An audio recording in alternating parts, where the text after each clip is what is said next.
Hoje, em pleno século XXI, todo mundo considera a escravidão indigna e inaceitável.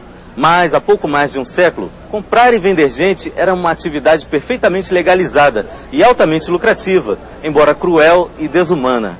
Aqui no Brasil, a escravidão só terminou oficialmente há 120 anos, com a assinatura da Lei Áurea. O 13 de maio de 1888 é uma data que a gente deve comemorar como uma das mais importantes da nossa história.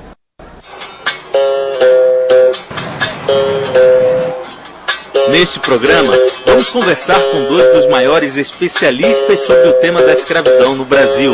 O antropólogo e fotógrafo Milton Guran é professor do Laboratório de História Oral e Imagem da Universidade Federal Fluminense. Nos últimos 15 anos, ele viajou para a África Ocidental várias vezes. Conseguiu reunir um rico material sobre os personagens e as origens da escravidão. O catalão Luís Nicolau Parés se apaixonou pelo assunto nos anos 90, fez pesquisas no continente africano e veio morar em Salvador, onde trabalha como professor de antropologia na Universidade Federal da Bahia. A escravidão existe há milhares de anos. Em que circunstância histórica ela passou a ser exclusividade da raça negra?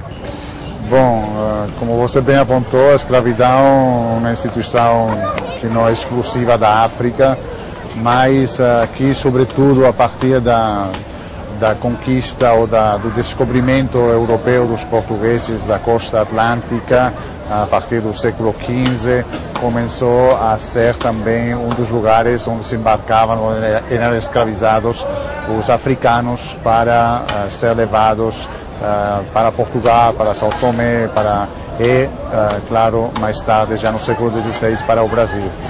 E, sobretudo, a partir do século XVI e XVII, que o tráfico com a costa atlântica da África e o Brasil se institucionaliza e que, a partir daí, essa vinculação da escravidão com a raça negra, de alguma forma, se consolida.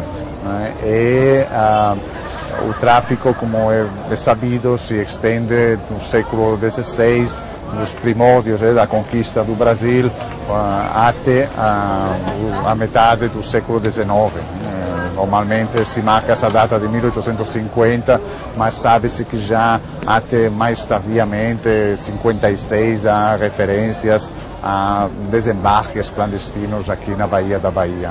E qual a origem dos que vinham para o Brasil como escravos? No século XVII, se considera que a área que foi mais sistematicamente explorada nesse sentido foi a região de Angola, Congo-Angola, na África Central. E a partir do século XVIII se começou também a escravizar e a estabelecer um tráfico intenso com a costa da Mina, que corresponde ao atual Golfo do Benin, com povos como os Jeje, conhecidos aqui como Jeje, ou como Nagôs, que vinham da região da atual Nigéria, a República do Benin, Ghana, Togo. Mas eles eram de várias etnias lá, né? A região do que hoje em dia chamamos de Yorubás, ou os Nagôs, compreendiam uma pluralidade de povos, como os Oiô, os Queto, os Egbá, Egbadô, Ilhexá, etc. Então eram vários grupos ou reinos, cidades-estados, às vezes, que se identificavam como pertencendo a essas coletividades. No lado dos vizinhos, os chamados Jeje, compreendiam também vários grupos étnicos, como os Mahi, mais ao norte, os Fon, em volta do reino de Daomé, e já no litoral, por exemplo, os Huedá, na área de Huidá, da cidade de Huidá, os Hulá, que eram os pescadores que estavam na lagoa, etc. Então havia uma grande pluralidade de grupos étnicos.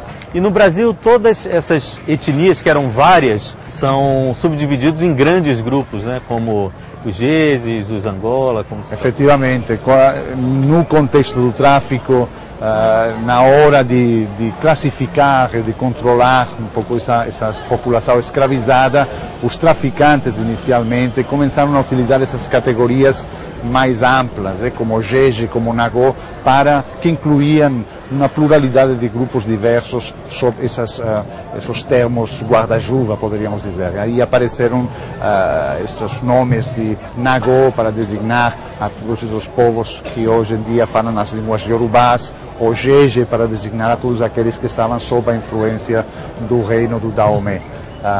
Do mesmo modo, na área da África Central, termos como Angola também incluía africanos escravizados em uma região muito mais ampla do que o reino de Angola, mas era utilizado esse termo de Angola como um termo guarda-chuva.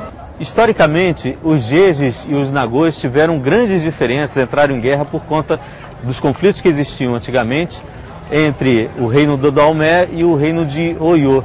Como eles administraram essas diferenças aqui no Brasil? Efetivamente, durante o século XVIII e o início do século XIX, as tensões entre o reino de Oiô e o reino de Daomé foram continuadas. Inicialmente, o reino de Daomé era vassalo do reino de Oiô, tinha que pagar tributos, mas depois, no início do século XIX, o reino de Daomé conseguiu se libertar da influência do jugo do Oiô, e aí passou a exercer pressão e a realizar campanhas militares no reino de Oiô. Então, efetivamente, havia uma tradição antiga de tensões e conflitos entre o reino de Oiô e Daomé. Isso, até certo ponto, se refletia na população africana no Brasil. E havia casos, efetivamente, em que essa tensão, essa inimizade se perpetuava. Mas, por outro lado, também havia casos em que, sobretudo nas gerações mais novas, em que essas tensões eram, de algum modo, superadas e que se estabeleciam relações de complementaridade, de cooperação entre grupos étnicos diversos, sob uma condição de opressão, como era a escravidão, em que essa diversidade étnica podia ser, em alguns momentos, superada em função de outras necessidades. Ao contrário do que muita gente ainda hoje imagina, os negros eram capturados na maioria por outros negros de etnias diferentes, e não pelos europeus. As várias tribos africanas viviam em guerra. Os reinos mais fortes atacavam os mais fracos, confiscavam suas terras e matavam ou escravizavam a população. O papel dos traficantes era comprar os escravos e revendê-los para as Américas. A busca pela mão de obra escrava africana intensificou os conflitos na região. Foi nesse período, a partir do século XVII, que o reinado Fon do antigo Daomé prosperou. A África é um continente muito grande, nós tivemos várias regiões que alimentaram o tráfego, mas nessa região do Benin, o grande vendedor de escravos foi o rei do Daomé.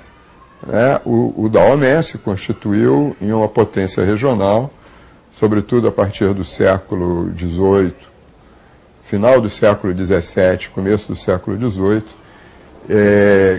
que se desenvolveu às custas do tráfego negreiro. Ele chegou ao Idá, ele ocupou o Idá, e realmente ele fez um tráfego pesado para o sul dos Estados Unidos, para o Caribe. Nós temos o voodoo no Haiti, em Cuba, não é? Para o Maranhão, pesado, nós temos o tambor de Minas em Maranhão, e para a Bahia. E ele se fortaleceu de tal maneira que ele conseguiu atacar o reino de Queto, que é um reino iorubá, tributário do reino de Oió, que fica na Nigéria. A situação do Daomé era tão difícil, tanto do ponto de vista físico, geográfico, porque não tinha porto e o mar quebrava forte, quanto do ponto de vista militar e estratégico, a barra era tão pesada na terra que o navio ficava ao largo, e os escravos eram levados em escaleres, em botes, para atravessar a arrebentação e acorrentados, porque muitos queriam se jogar no mar para não seguir viagem. E muitos morreram nessa primeira travessia, não chegaram nem ao navio. Nessa primeira travessia eles tomavam todos cuidado para ninguém pular, mas acorrentavam, porque se não prendesse todo mundo, já tinha um que queria fugir, que preferia ficar por ali, enfim. É muito difícil, é uma situação das mais terríveis que se pode imaginar. Os mercadores de escravos ganharam muito dinheiro naquele período. Um deles, o brasileiro Francisco Félix de Souza, foi nomeado vice-rei de Uidá, com o título de Xaxá, e se tornou um dos homens mais ricos do mundo. A história do Xaxá se confunde com a história do próprio Benim, o antigo Daomé, que na época era conduzido com mão de ferro pelo rei Adandozan. O rei Adandozan era tão odiado que foi suprimido da história dos reis do Daomé, né? Você sabe que o reino do Daomé é uma dinastia de 13 reis.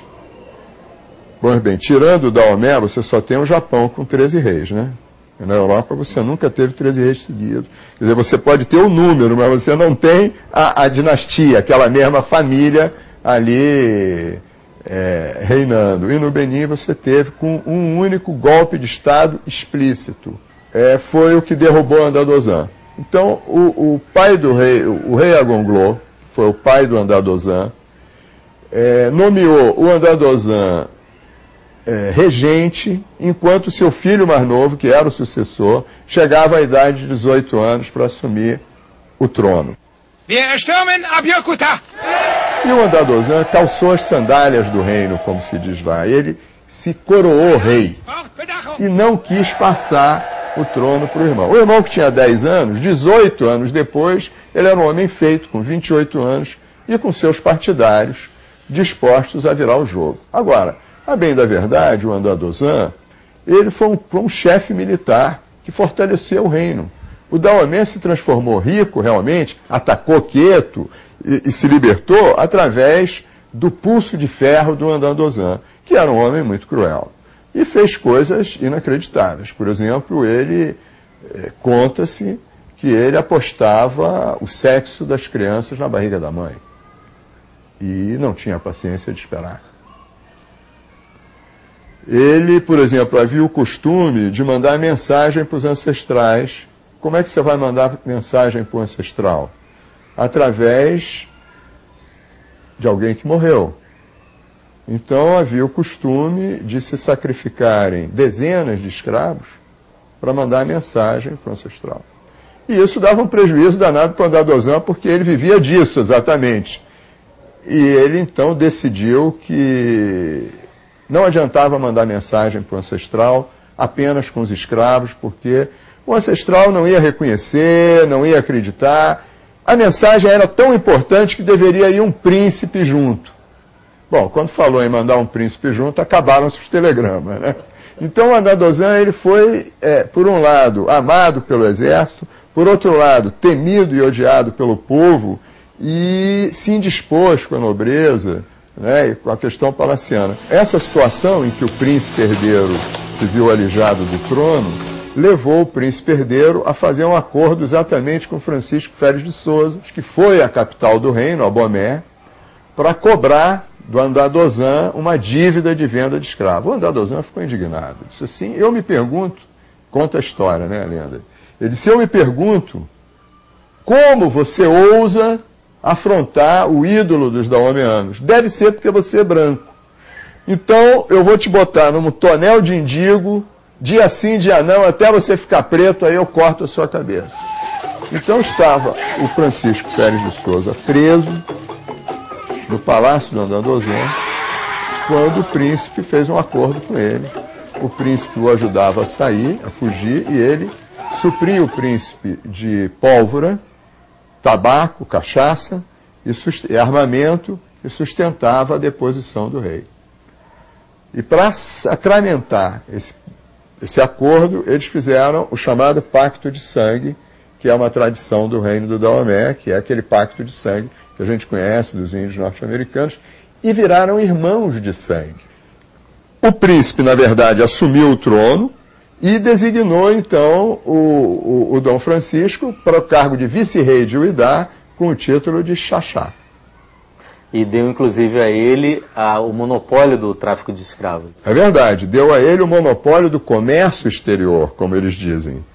Porque era o monopólio de vender e o monopólio de comprar. Porque o Xaxá, ele não apenas vendia, ele comprava, porque ele trocava. Não é? Quer dizer, o comércio era feito, sobretudo, na base do escambo. Ia do Brasil para lá mercadoria, né? Tabaco, aguardente, tecido, pólvora, armamento, e vinha, não vinha também só escravo, vinha muitas outras coisas, né? O escravo é o que mais aparece e é o aspecto terrível desse comércio. De onde vem o termo xaxá? Há quem diga que esse nome vem de xanxã, que era uma expressão que designava cheque sem fundo, promissória não honrada, e que o xaxá teria ido para a África em função de alguns problemas de ordem financeira que ele teve aqui. Há quem diga que xaxá foi o apelido do irmão dele, cujo nome era Xavier e o apelido podia ser xaxá, e que precedeu o Francisco no Forte Português de Uidá. Então o Xavier foi primeiro e depois foi o Francisco, e quando o Xavier voltou, o apelido do Xavier, que era xaxá, passou para o Francisco. Uma outra hipótese, que a família, aliás, gosta de dizer muito, é que ele gostava de tudo feito muito rápido, apressado, então ele vivia dizendo para as pessoas, já, já, já, já. E aí as pessoas deturparam para xaxá, xaxá. Na região do Reino Fon, de Abomé, existe uma esteira que se chama xaxá. Quando Francisco estava fugindo do rei Andandozan, ele teve que atravessar um rio numa canoa. E a polícia do rei controlou, disse, o que é isso aí na canoa? Enrolaram ele no xaxá, e o cara disse, se você não está vendo, é o xaxá. E aí correu pelo reino, que ele fugiu enrolado no xaxá, e todo mundo riu do rei. Então o novo rei quis marcar de ridículo o antecessor, dando como título ao vice-rei, xaxá.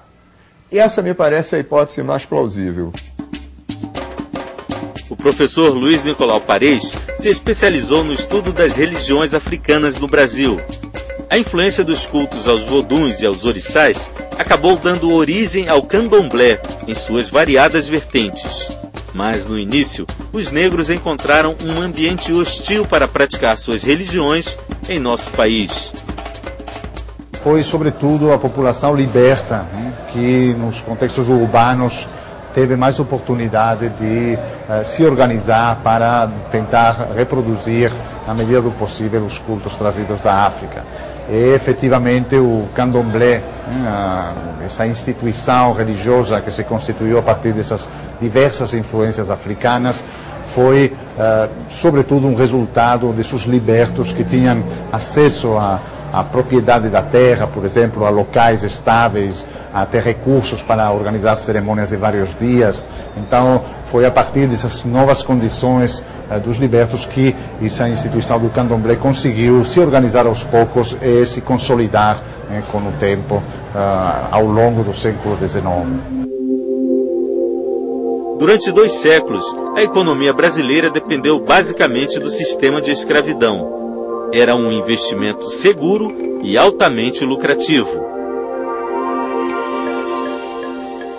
Para que a gente entenda isso, a gente tem que pensar um pouco com a cabeça do século XIX. No começo do século XIX, estamos falando da primeira metade, o tráfico de escravos era legal. Ele não só não era legal do ponto de vista jurídico, mas ele era legal do ponto de vista financeiro, porque ele dava uma rentabilidade maior do que qualquer coisa. Você, em 3 ou 4 meses, podia multiplicar por 2, 3, 4 vezes o seu capital. Então, no Brasil oitocentista, todo o capital brasileiro, todo, estava voltado para o tráfego. Quem tinha milhões, tinha milhões. A viúva que tinha um pecúliozinho, ela comprava um escravo. Essa relação com a escravidão, então, ela passa por coisas incríveis. Por exemplo, escravo tinha escravo. Escravo não podia ter nada, porque ele era escravo. Então, tudo que era dele era do patrão, era do dono dele. Mas ele tinha escravo. Por que ele tinha escravo? Porque ele juntava um dinheirinho, ele comprava aquele escravo, pequenininho. Quando daí a 20, 30 anos, quando ele estivesse cansado, ele podia dizer para o dono, olha, eu tenho esse escravo que está aqui, então você não quer me dar a liberdade, eu te dou o meu escravo. E para o dono também, ele fazer vista grossa é interessante, porque quem vai alimentar e cuidar daquela criança é o escravo dele, não é ele. É claro que o escravo dele vai ter que buscar dinheiro em algum lugar para cuidar e tudo, então a gente vai acomodando já no jeitinho brasileiro. Então você veja bem, uma sociedade escravocrata de que o escravo tem escravo, não tem o menor problema dele fazer uma aliança com quem vendeu ele. Cada vez mais, surgem pesquisadores que, como Milton Guran e Luiz Nicolau, estudam o impacto da África em nossas vidas, a partir do terrível episódio da escravidão. Um trabalho fascinante, mas ao mesmo tempo difícil, especialmente quando as pesquisas acontecem em território africano.